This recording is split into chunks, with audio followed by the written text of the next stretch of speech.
ఉన్న రోజుల్లో కాకికి చాలా దాహం వేసింది.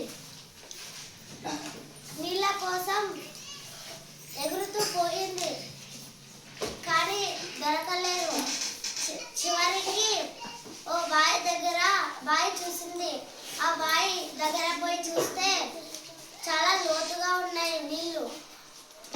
అప్పుడు అది ఆశ్చర్యపోయింది, చాలా దాహం వేసింది, బాధపడింది.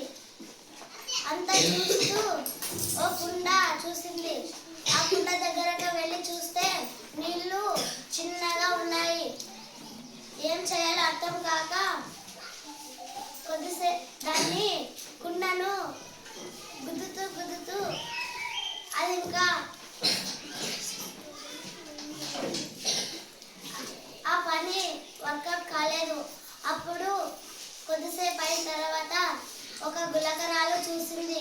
ఆ గులకరాలను ఒకటి అయిన తర్వాత ఒకటి కుండలోకి వేస్తూ పెరుగుతూ నీళ్లు ఆ కాకి గొంతు దాకా వచ్చాయి.